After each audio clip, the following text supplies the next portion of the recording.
Well, good evening, everyone. Thank you for joining us for the city's second public workshop for the city's housing element update. My name is David Moe, and I'm the Assistant Director of Community Development. Tonight, I'd also like to introduce our director, Joe Vaca, Hi, good evening, everyone. Thank you so much for joining us.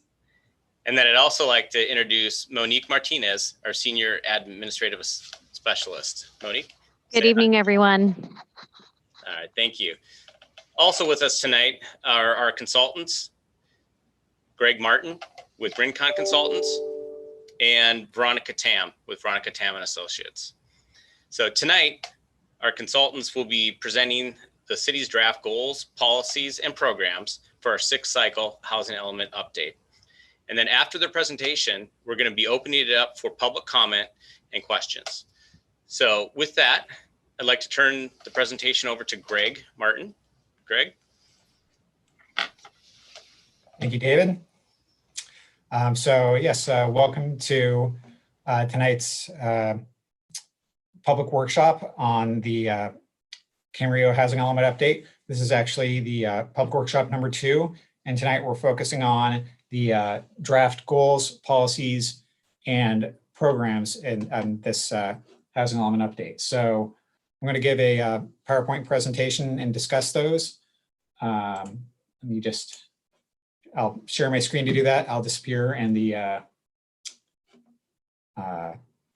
PowerPoint presentation will pop up. So just, if you'll excuse me, let me take 1 minute to do that.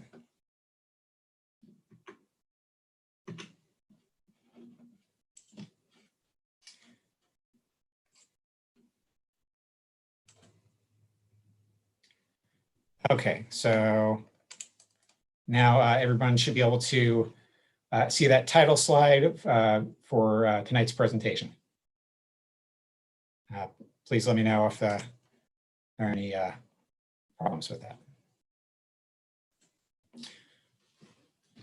So to give some background on this process, the housing element is one of the required elements of the city's general plan. And the state requires jurisdictions to periodically update their housing elements. This housing element update, the city's current housing element is the 2013-2021 housing element, also sometimes referred to as Cycle 5 housing element. And it expires on October 15th, 2021. And the 2021-2029 housing element update, which is what we're currently working on, is due to the California Department of Housing and Community Development on that same day, October 15th, 2021, to ensure that there's continuity between the from one housing element to the next. And the city is working with a consultant team, including Rincon Consultants, with who I'm with, and Veronica Tam and Associates on this update.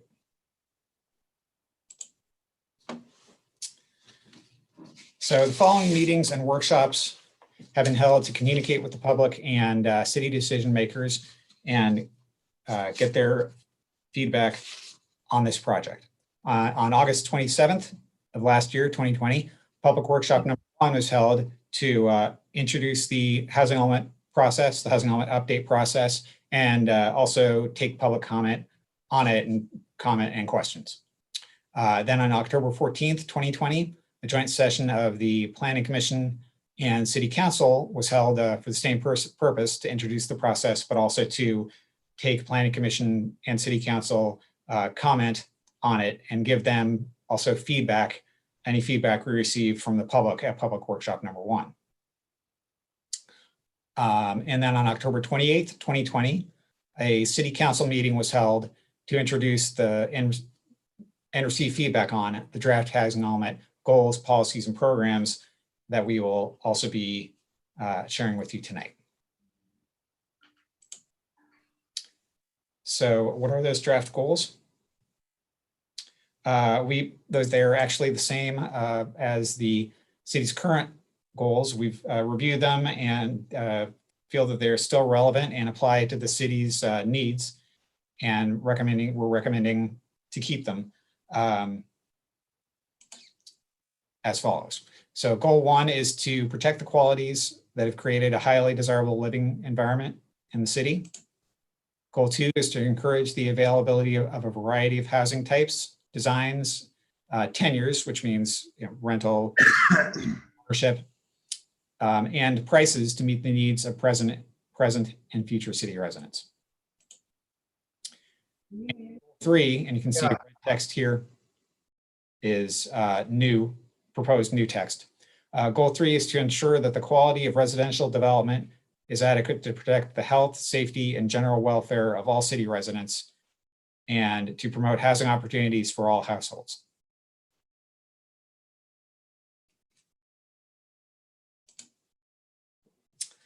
Now, the draft policies, again, we think the current policies are still applicable and relevant to the city and recommend keeping them.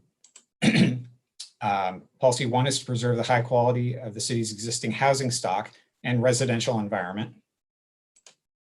Policy 2 is to meet the city's local housing needs commensurate with its fair share of regional needs, including housing that is affordable to all income groups to the maximum feasible extent.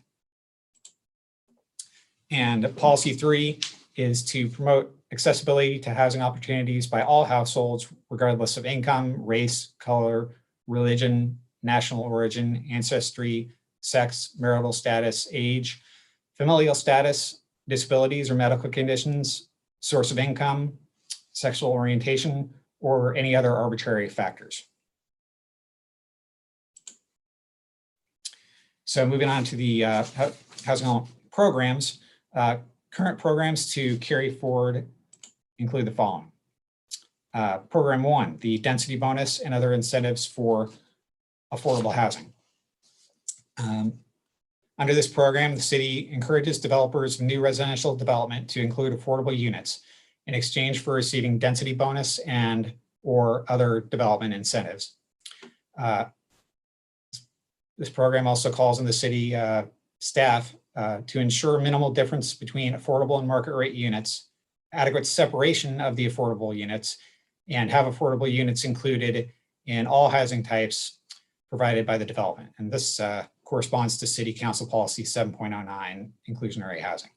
And here I'd like to note that adequate separation in this program means physical separation, meaning basically that the affordable units would be dispersed throughout the development rather than clustered together.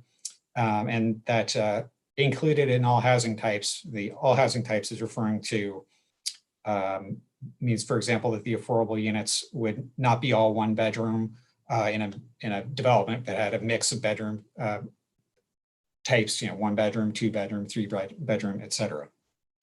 And the city memorializes these requirements in these in the last bullet, basically, and these affordable housing agreements. So that's the tool to memorialize the other requirements under this program. And program 2 is the affordable housing bonus points under the residential development control system. Under this program, the city provides steady residential growth by allotting up to 400 dwelling units each year. Bonus points are awarded to market rate projects that include affordable units. Low and very low income units are exempt. But effective January 1st, 2020 through January 1st, 2025, SB 330, or State Bill 330, prohibits the city from implementing this residential development control program. So the city is currently prohibited from actually implementing this program under state law, but the sunset or expiration date of this law occurs during the this next housing element cycle. So because SB 330 sunsets on January 1st, 2025, the residential development control may continue after that to apply during the second half of the housing element planning period in years 2025 through 2029.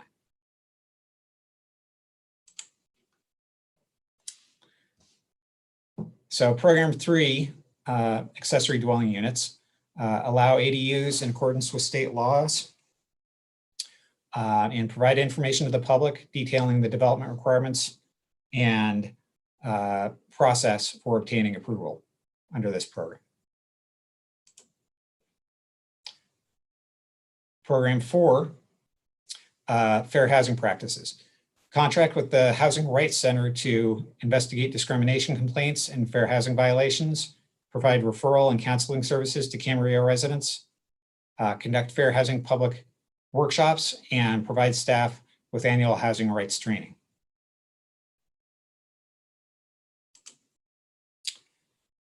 And program 5 is nonprofit housing organizations, and is to collaborate with nonprofit organizations, e.g. like Area Housing Authority, Mini Mansions, Habitat for Humanity, House Farm Workers, Cabrillo Economic Development Corporation, et cetera, to pursue the development and preservation of affordable housing.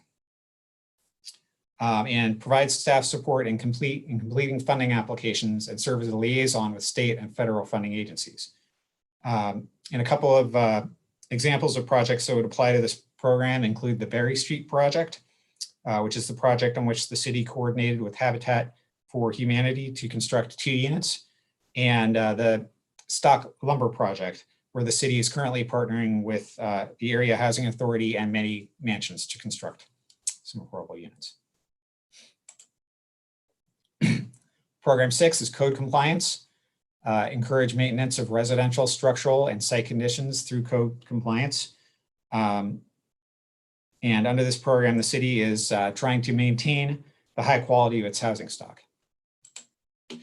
And program 7 is Affordable Housing Preservation Program. Under this program, the city preserves at-risk owner-occupied affordable units from converting to market rate by implementing City Council Policy 7.12, Affordable Housing Preservation Program. And purchase at-risk units as they become available and resell the units with updated affordability covenants, including extending the term to 55 years, which is also called resetting. And basically that means that with each sale of the property, if the affordability covenant is updated and reset for another 55 years, you can basically, in effect, keep it going in perpetuity and maintain that affordability. Program 8 is the Housing Choice Vouchers Payment Standards Program. And under that program, it's calling on the city to support the efforts of the Area Housing Authority to petition for increases in the payment standards to reflect local market conditions. And promote the program by providing links on the city's website to the Area Housing Authority website. Program 9 is the inclusionary housing programs. Review each residential development to ensure compliance with the guidelines for the inclusion of affordable housing units within residential developments, which corresponds to City Council Policy 7.09. Minimize the difference between affordable and market rate units. Disperse the units that the development, and provide a variety of unit types, 1 bedroom, 2 bedroom, et cetera. And then program 10 is adequate sites. Ensure adequate capacity of residentially zoned area in the housing element sites inventory to meet the city's RHNA, or Regional Housing Needs Allocation, for this upcoming housing element cycle 6 period, which is again 2021 through 2029.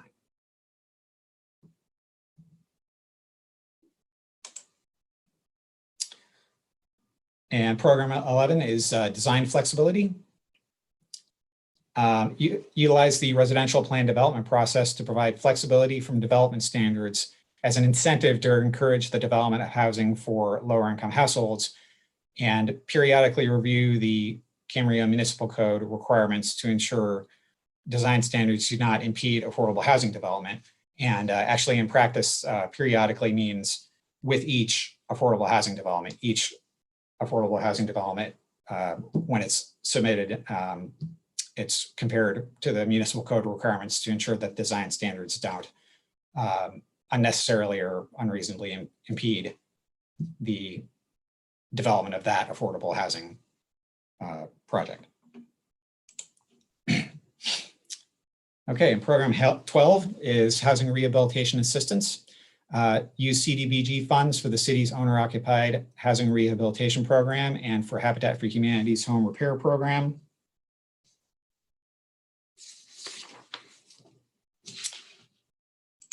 Okay, so now we move on to new programs that are currently implemented. Program 13 is to seek grant funding to support affordable housing activities. Apply for grant funding when available to support affordable housing activities such as owner-occupied housing rehabilitation, affordable housing property acquisition, and down payment assistance.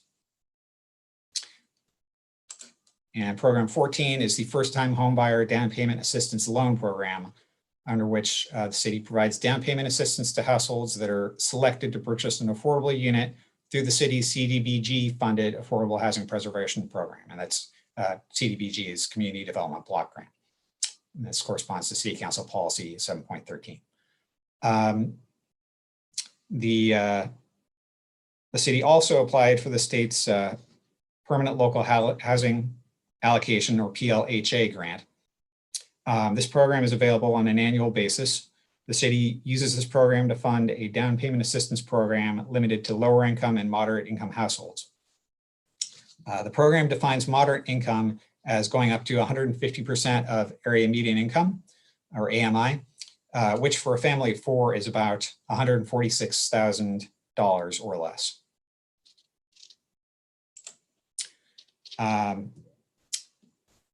And the last program under this category is program 15, housing policies. And that is to review each city council housing policy for internal consistency and for current affordable housing needs and update if necessary. And that's part of what we're doing in this update. So new programs that we're suggesting that are state mandated or required or necessitated by state laws include program 16, zoning ordinance amendments. And that is to complete zoning ordinance amendments to address recent state law changes regarding the Low Barrier Navigation Center. And each one of these has the corresponding state law listed by it. Emergency and transitional housing, and the housing for persons with disabilities.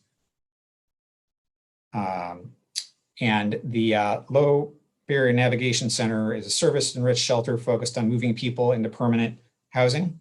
We need to permit this by right, where multifamily and mixed uses are permitted under state law. And emergency and transitional housing requires cities to allow for a shelter or shelters to accommodate our homeless point in time count, and limits our ability to require parking solely based on the number of staff that are working in the facility rather than basing the parking on the number of beds in the facility. And lastly, housing for persons with disabilities would require that supportive housing would be allowed by right in zones where multifamily and mixed uses are permitted. So what are the next steps in this process? After tonight's workshop, staff will provide Planning Commission and City Council with input received at this public workshop and provide an additional opportunity to review and further comment on the draft goals, policies, and programs next month, March 2021. The Planning Commission public hearing for review on the draft housing element will occur after that. Then the City Council public hearing for review on the draft housing element. And then the city will submit the draft housing element to State Housing and Community Development, HCD, for review and comment. So that's it for me for now. I'll hand it back to David. I believe at this point I'll exit out of the proposal so we can see everybody else again. Okay, thank you, Greg. Before we go ahead and open up for public comment, I just want to make a point of clarification on the slide of where we had the background for October 14th, and we said it was a joint meeting of the City Council and Planning Commission. It was actually a City Council meeting, which the Planning Commission attended. So just kind of a point of clarification there. Now, if anyone would like to speak, Monique, would you please discuss the process that they can go through to raise their hand? Yes, My thank you, comment. David, and Yep. good evening, everyone. So at this time, if you would like to provide any comments or if you have any questions you'd like to present, you may do so by using the raise hand feature, which should be located at the center bottom portion of your screen. If you are using a desktop, that's where it should be located.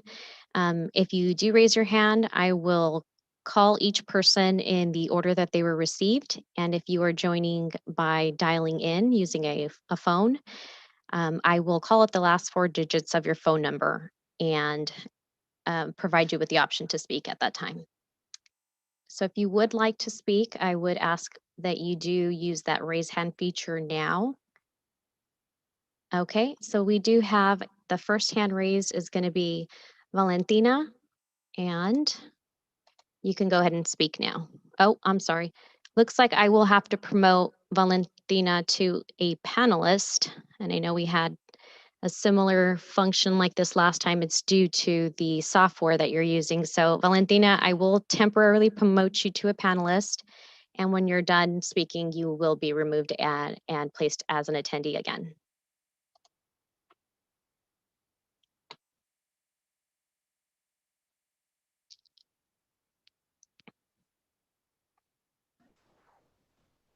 Good evening.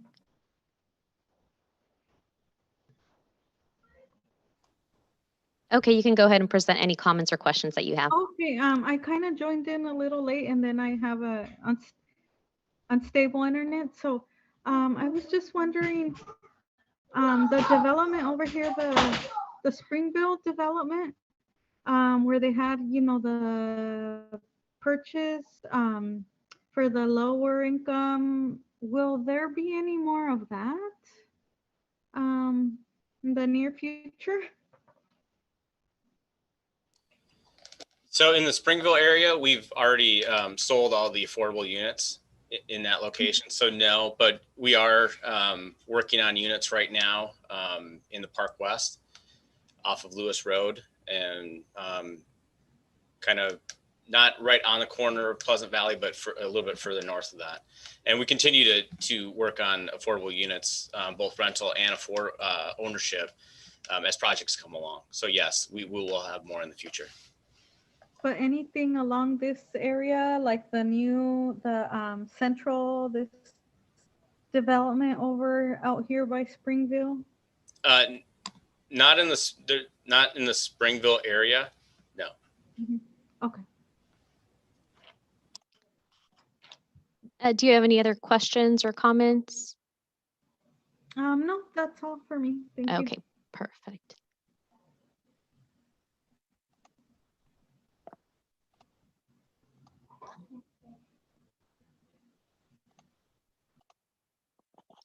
Okay, so it looks like the next speaker we have is Jennifer.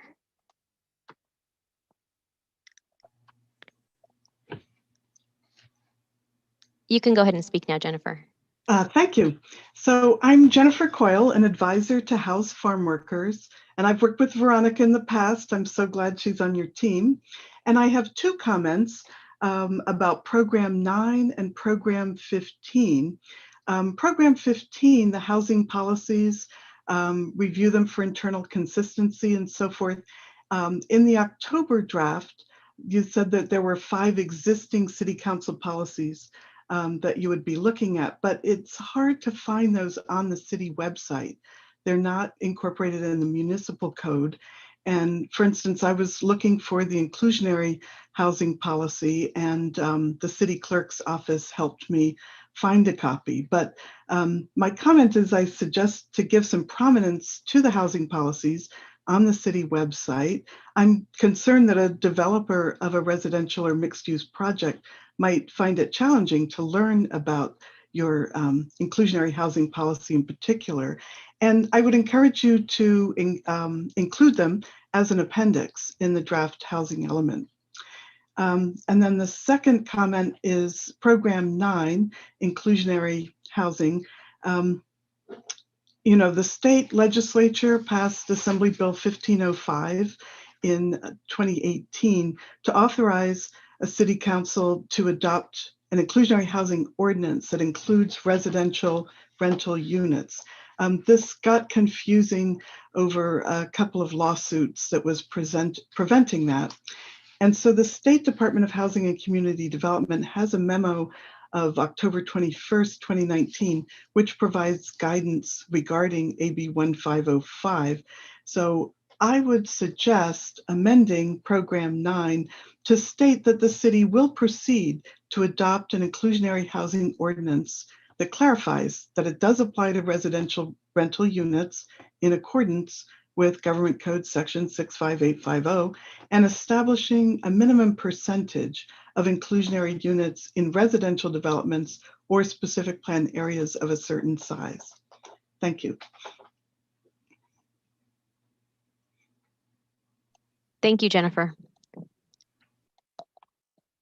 Okay, the next speaker we have is Linda. You can go ahead and speak now, Linda. Okay, let's see. How do I make myself live?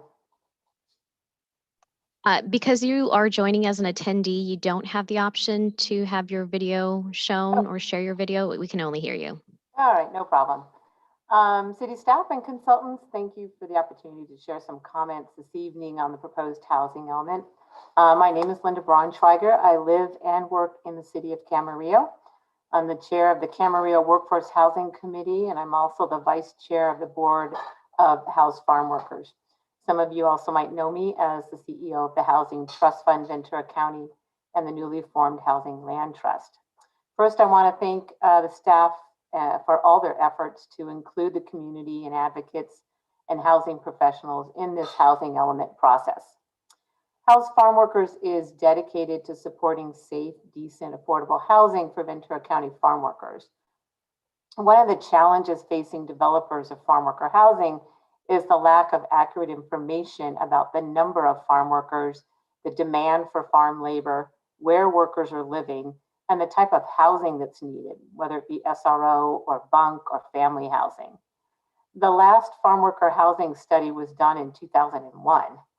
I know personally that the Housing Trust Fund, as a lender for affordable housing, finds it difficult to accurately underwrite loans for farm worker housing developments due to this void of current and accurate information to support the development and the financing needs. On Tuesday of this week, the County Board of Supervisors agreed to include a farm worker housing study countywide in partnership with the cities into their draft housing element program. This study will help communities obtain the needed information to support housing financing and development, particularly for farm workers. So I encourage the city of Camarillo to add another program, Program 17, Special Needs Housing, Farm Worker Housing Study, stating that the city, one, will work with the County of Ventura, advocacy groups, and agricultural organizations to plan, fund, and implement a county-wide survey for farm workers, employers, and housing providers to further define housing conditions, needs, and barriers. And two, to utilize the survey results to develop targeted programs and strategies to address the verified needs of farm workers and to support agricultural businesses with a stable and healthy workforce. And we'd like to see the target for the time frame to be 2023. Lastly, I encourage the staff to add another program, Program 18, which is to contribute funding to develop affordable housing by encouraging the city to continue supporting the efforts of the Housing Trust Fund Ventura County, which is a local nonprofit organization that provides short-term pre-development, acquisition, construction funding to developers of affordable housing. By adding language that the city shall contribute a minimum of $25,000 annually for ongoing permanent source appropriate for the Proposition 1 local match, and that the city shall consider creating some sort of dedicated funding source. Having the county and all 10 cities commit to provide ongoing dedicated funding to the Housing Trust Fund will ensure that the state funding for affordable housing is brought back to Ventura County, and that the growing demand for new affordable housing development will have the needed financing. Thank you for all your efforts, and I'm certainly happy to answer any questions later if that's appropriate. Thank you, Linda. Okay, and the next speaker we have is Jerry. Jerry, if you'd like to provide your Yes. comments now. Okay, can you hear me now? Yes. Okay, good. Yeah, my name is Jerry Schrum. I have a question. I noticed on program 2, it indicates a goal for allocating up to 400 dwelling units per year. And the previous speaker mentioned that those are, I guess, AB or SB 330 prohibited the implementation of that.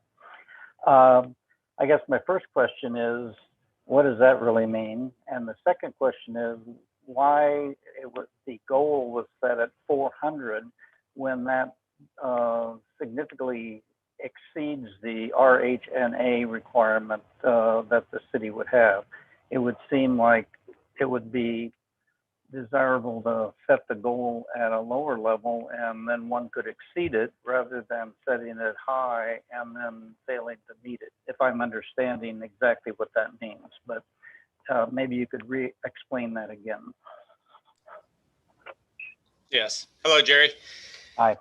So the city's growth control, or the residential development control board, looks at all the entitled projects in the city. And in order for those entitled projects to actually secure a building permit, they need to obtain what's called an allocation. So they would need to submit an application to the residential allocation board, or residential development control board. And they need to compete against other entitled developments in order to score high enough to secure an allocation. And as you mentioned, we only hand out 400 allocations per year. And the reason we limited it to 400 allocations per year is so that we can have moderate, controlled, stable growth in the community, so we don't overextend our infrastructure or strain our services to the community. So it's not a goal for RHNA or a production number. It's more of a growth control, so we can maintain and have adequate, controlled, sustainable growth in our community. Okay, so it's not a goal to achieve, but it's a process kind of thing. Exactly. And developers need to go through this process in order to obtain a building permit to develop housing in this city. Now, the state has they passed a bill saying that we cannot enforce growth control ordinances in the community for a period of 5 years. So that's what we were talking about when we were not allowed to enforce this until 2025. But for the remaining years from 2025 to 2029, we can use that. We can implement the residential evaluation board, requiring the allocations be achieved or secured before building permit. Now, what we have in the program for the housing element, we actually highlighted as, a benefit, because through that process, we give bonus points for developments that include affordable units. So in our housing element, that's what this program is all about, is that we, one, get quality development, we can control it, and two, it's a tool for us to get affordable units in the community. Okay, thank you. That I just didn't understand what it meant. So, okay, thank you. You're welcome, Jerry. Thank you, Jerry. Okay, if there are any other comments or questions, now would be the time to raise your hand. I do not see any more hands raised. So David, I believe that concludes the comments and questions portion of the workshop. Okay, thank you, Monique. So that concludes our workshop for tonight. I would like to point out, though, that this is the citizen participation process is throughout the entire housing element update. We'll be taking community input from the very beginning and to the very end. So, and we're being very transparent. We have a website dedicated just for this project, and that website is camarillohousingelement.com. And if anyone would like to submit further public comment on this, or want us to consider anything else in any other step along the way, they can submit their written comments through that website. So with that, I'd like to say thank you for everyone for participating, and have a good night. Thank you.